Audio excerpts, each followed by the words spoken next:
They figured you knew what you were doing. But it was early on in my career, those little small towns. I'd have to go from small town to pay my dues.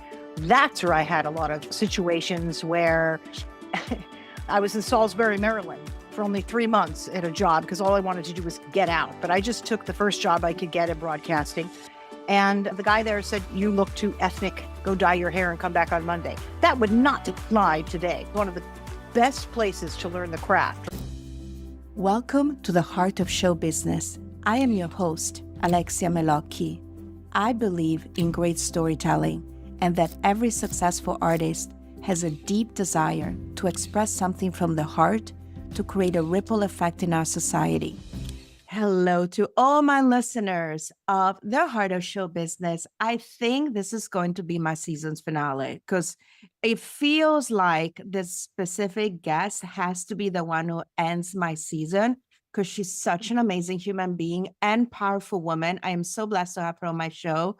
My guest today actually is Deborah Cobilt. She's an award-winning journalist. She's a broadcaster, and she's the host of the popular podcast, Deborah Cobilt Live, and also the Little Italy podcast. And I was so blessed and honored to be on her show. And she asked me the most incredible questions. And she really did the research on me, like many people don't do, but she knows what she's doing. She won awards for a reason. In fact, over the course of her career, Deborah has worked for CNN, for KCAL 9 News, Fox 11, Turner Entertainment. She's interviewed newsmakers, celebrities, business leaders, cultural influencers. She also covered Donald Trump, by the way, during the Atlantic City years, long before he entered politics. She's also a recipient of multiple Los Angeles Press Club nominations. Has built a career defined by curiosity, adaptability, and a passion for storytelling. So today I'm turning the tables on her so that we get to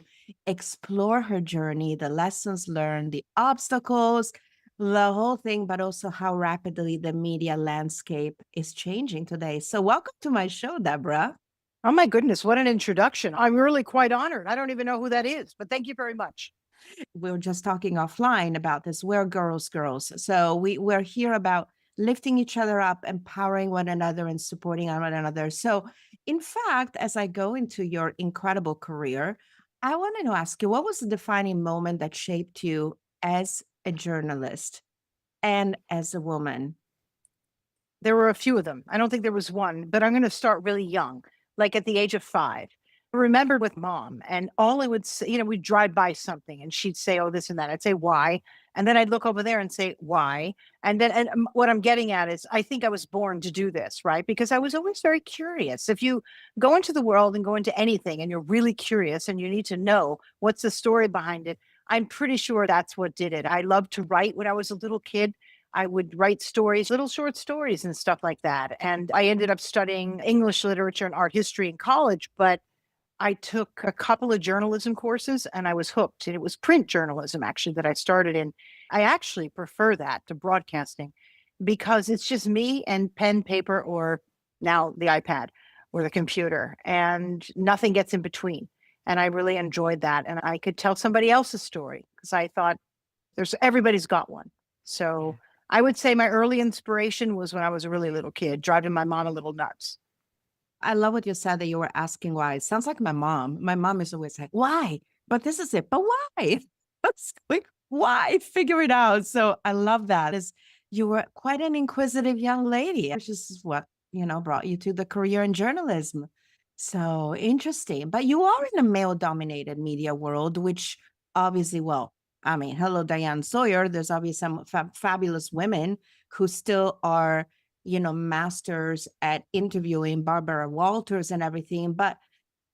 And we've seen the movies, of course, about the male domination in media. So, but for you, what was the obstacle that you had to overcome ultimately in your career in journalism, doing CNN and covering all the major news moments in our recent, we're not going to say how many decades. What was the thing that made you stronger as a woman? Well, it started pretty much in the 90s, right? Late 80s, early 90s. And I will tell you, when I finally got to what we'd call the big leagues, right? The KCAL 9 News, Fox 11, CNN in particular, that was terrific because people sort of left you alone. They figured you knew what you were doing. But it was early on in my career, those little small towns. I'd have to go from small town to pay my dues. That's where I had a lot of situations where I was in Salisbury, Maryland for only 3 months at a job because all I wanted to do was get out. But I just took the first job I could get in broadcasting. And the guy there said, "You look too ethnic. Go dye your hair and come back on Monday." That would not fly today, right? Luckily, I got a job 3 months after that in Atlantic City. And that was one of the best places to learn the craft. Stars would come through. The share would come through. You get an opportunity on this little tiny station to interview people like that.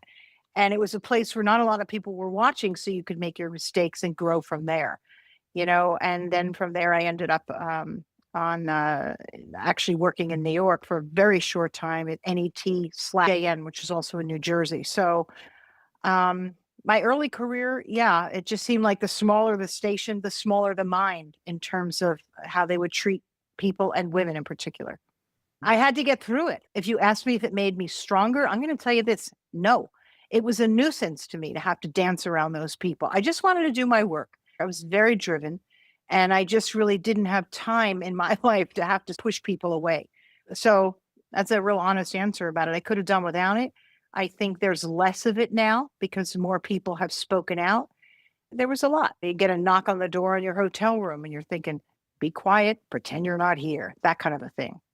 It irritated me, and I could have done without it. I just wanted to do my work and tell somebody else's story and not have all stuff in between. But I endured it. Do you enjoy interview the people in politics or business more than the artists, or you don't care?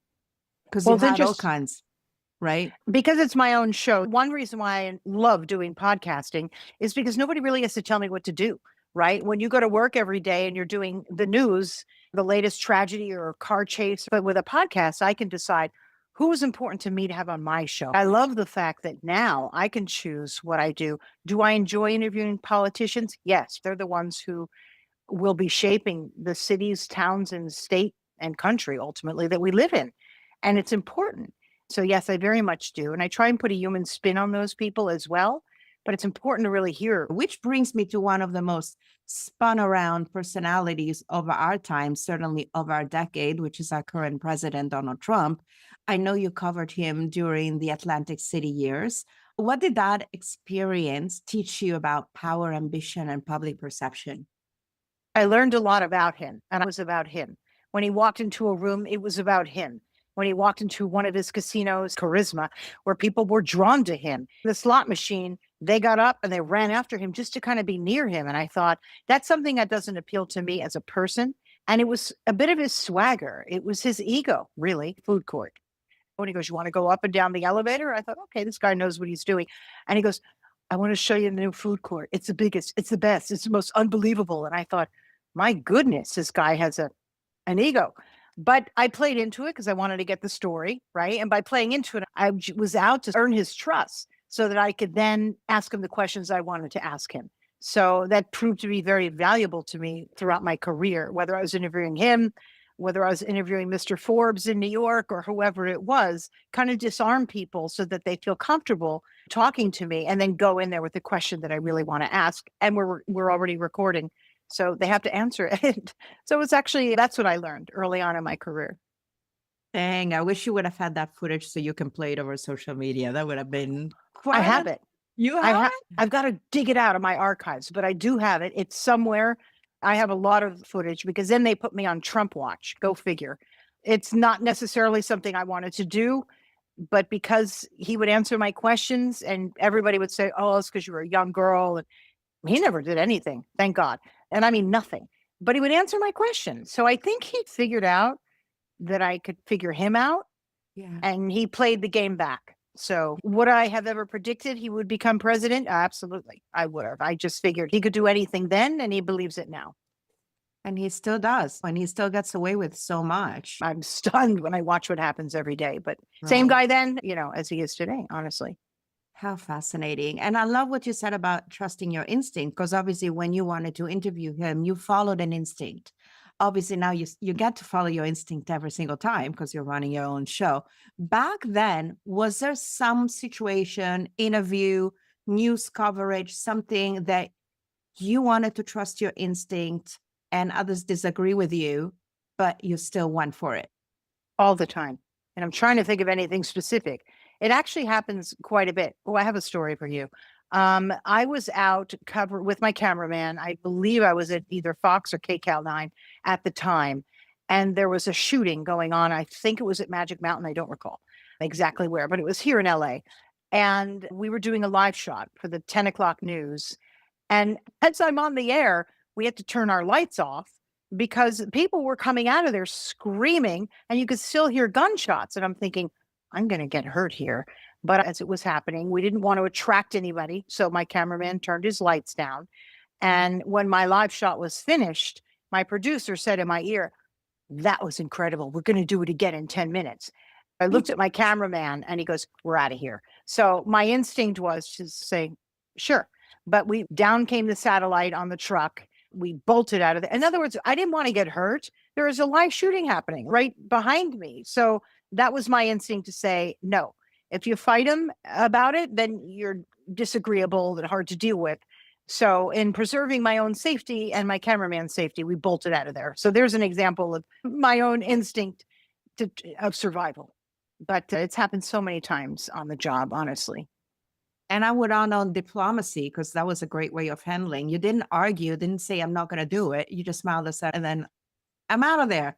Well, Which is the best way to handle it. It was actually my cameraman. He goes, I got kids to go home to. I didn't have kids at the time. It was early on in my career here in LA. And he goes, I got kids to go home to. We're out. And I'm like, I'm with you. A lot of that kind of thing has happened in my career, quite frankly. You just have to use your instinct, what you think is right, whether it's how you ask someone a question or when do you break into somebody's office. I don't mean literally, but bust in and ask a question. I've had to do stuff like that too. Hard news was challenging. I enjoyed it, but I got tired of it because it was almost traumatic every day coming home and the latest tragedy, it was a lot. When I made the decision, I have 3 boys and my children were young. And I said, yeah, I don't really know if I want to continue doing this and being away at 11 o'clock at night or 10 o'clock. And fortunately, podcasting was just around the corner. I decided to start doing that. Yeah. And you know what? It's interesting because that leads me to my next question, which is perfect seg. You and I vibe. I love it. Always. We're talking about instincts. And obviously, the media has changed so much over the years. And I guess you use your instinct to stay relevant by doing your own podcast. How do people do that? You obviously did that. Was that something that just came into your mind and you just woke up one day and say, you know what? I'm going to reinvent myself. I'm going to reinvent Deborah and I'm going to do a podcast. Was it an attempt for you to stay relevant or was it just something that you were passionate about or it was a combination of both? Well, my kids were in middle school and high school. And I knew that the day was going to come where they were all going to be going to college. And I'm very immersed into my kids' lives. I am an Italian mama. So the thought of them going off to college and me having sort of nothing to really do was already getting to me. So I thought, well, what can I do? And really the only thing I know to do is ask people questions. And podcasting was just starting. This is almost about 10 years ago. Not quite, but about 10 years ago when it was becoming to be something that was popular. And 2 broadcasting friends of mine from LA, Anna Garcia, and she does a very popular crime podcast currently. And my other dear friend, Dorothy Lucy, and she was on Fox 11. She was one of the morning people on there with Steve Edwards and Julian Barbary. And we were friends and we're like, well, let's do something. So we did a podcast called Deborah, Dorothy, and Anna. I don't know how that came about in that order, but it just kind of sounded better. Deborah, Dorothy, and Anna. And we just played around with it. We just showed up and called friends. We didn't know what we were doing, but I liked it. And I was the one showing up every week. I had an idea of an author, my notes, and they're like, Deborah, really? So I decided to go off and do it on my own. Dorothy eventually was in and out of doing her own podcasts. And Anna, of course, has that popular crime podcast. So that's kind of how it started. It was the 3 of us. Oh, and then another friend of mine, Linda Huffman, she was a former CNN reporter, a colleague of mine. Then we teamed up. And then she also had a full-time job. So I thought, I'm probably better off doing it myself. I can make my own decisions, interview who I want. So that was kind of the evolution of podcasting. I love the fact that I could have on, as you said, a politician. I could have on my husband, who is a pretty well-known radio guy. I could have on authors. I love authors. or a newsmaker, somebody like yourself who's doing incredible work, not just the work you do, but also as a woman, as a leader. So they say in podcasting you should pick a lane. I haven't really picked that lane. It's a wider lane, and I decided whatever interests me as a woman, hopefully will interest someone else. So that's the lane I chose. And I love your lane because that's my lane too, as you know, with Yeah. my own podcast. And I love what Oh you yeah. said. And thank you for the kind words, by the way. And yes, you are a true Italian mama. I see all your pictures going to your son's baseball games. So you always show up. You're always going, no, I can't see you today. I'm going to my son's game. And I think that's amazing. And it feels like you are running your own little view on podcasting with your anchor friends at the beginning. And speaking of Italian, I know you have an Italian heritage. How has that influenced you with how you connect with people and just in general storytelling? It's everything to me. My Italian heritage is everything. I'm born in America, but my parents were all in on being Italian. I know just about all of my family out in Italy were from southern Italy, just east of Naples, at a very small mountain village called Malocosati and San Barbato. And I've gotten to know my family there very well. My family then came to the United States by way of New Jersey. So most of my relatives, and there's so many of them that my kids, when we would go back and visit, would say, how do you remember their names? Because they didn't grow up with a lot of family out here, but I did. And it's everything to me. And I always joke that on any given night, it could be a Monday night, Uncle Matty would show up and he would bring something and somehow an eggplant would appear. It was a typical traditional Italian household / Italian American household, people talking all the time, people cooking all the time, and it didn't make sense. But as I got older, it made a lot of sense to me. And when my parents passed away, not too long ago, but actually it's getting up there, it devastated me. It was very hard for me. And I really dug even deeper into my Italian roots over in Italy. And I know you know this about me. To this day, I'm still trying to master the language. But what do you learn about? Because obviously you have to go to all these events for networking, for PR, for your podcast. How do you balance your successful career, both of you, and also successful relationship? Yeah, but I don't want to sugarcoat it, okay? He's a talk show host and they've got their opinions on stuff. So I'll push back and I'll be like, hey, wait a minute. He's got a strong personality, certainly stronger than when I met him. And he barely even had his voice. He was trying to figure it out. So it's not always, oh my God, how amazing. We're like such a power couple. It's like, hey, stay in your lane sometimes. So, I don't want to just sugarcoat it that we're like showing up in the perfect little couple. It's got its challenges like anything and anybody, believe me. I'm sure. Going back to journalism, obviously, there's been so much going on with the media and the attacks on the media, the sensationalization. Oh my God, I don't know how to say that word of the media about what's being relevant because obviously everybody's competing for airtime. So, is there any hope for the future of journalism today? What do you think? Well, I could tell you this because I have many friends who work in local news, who work in network news. It's shrinking because primarily who's sitting on the couch at 6 at night, at 10 at night, or 11? It's usually older people. Yeah. And as that starts to wane, I think younger people are consuming the news as they want to consume it. They've got their apps, they go online. In a way, I find it a little refreshing. It's a balance. I find it refreshing because we can consume what we want, not just what some producer tells you is important. In fact, I find a lot of what people are covering is not important. It's usually the latest crime of the day. And then I end up being sequestered in my house because I'm too scared to go out. There's so much great stuff going on. And especially, let's just talk our city, throughout our city, that we don't cover it enough. It's never really been the way news is handled. So in a way, I really do think it's a good thing that you can choose how you want to consume. And really, that's how I look at it. I think things come and go in a way, and the local news, network news will always be there. It'll just be less bodies watching it, is what I think. And I actually think the new way is exciting. We know that recently there have been elections in Los Angeles and in the state of California. They've been challenging, and everybody's got their opinion on it. And I enjoy watching and listening to everybody's opinion. I really do, as opposed to just watching one point of view. Although we do have that on cable news. You've got one point of view and then the other. which I don't really care about their opinions. That's another thing. I don't care about opinion pieces. That to me is not journalism. Journalism is when you try and just put a spotlight on what's happening and let the story tell itself. That's, I think, to me, the biggest fault. Like you said, instead of just telling the story in a neutral way and doing a balance between good things and bad things and things in the middle, it's always let's bombard you with all the tragedies and all the bad stuff that is happening. And then I think that's why people are tuning out. Frank, it's a good thing that we have podcasts and different audio versions of what there's a lot of people out there doing guerrilla journalism. In other words, they've got their microphone, their phone, and they're going out and just doing it. And what they find is important, and they're really catching on. So that's a great thing from all perspectives. So that's a good thing. Yeah, I'm loving the social media new thing about the man on the street because, everybody's going out and asking people, what makes you confident? And they go and ask tons of people, what are you wearing? I think it's great because, again, the man on the street, that's how journalism started in so many ways, if we think about it. As a woman, and you and I have talked about lifting each other up and supporting one another. What would you tell to a woman who's building a career and trying to find her own voice? And sometimes they're questioning whether they belong in the room. What would you say to them? Well, we spoke a little bit off camera.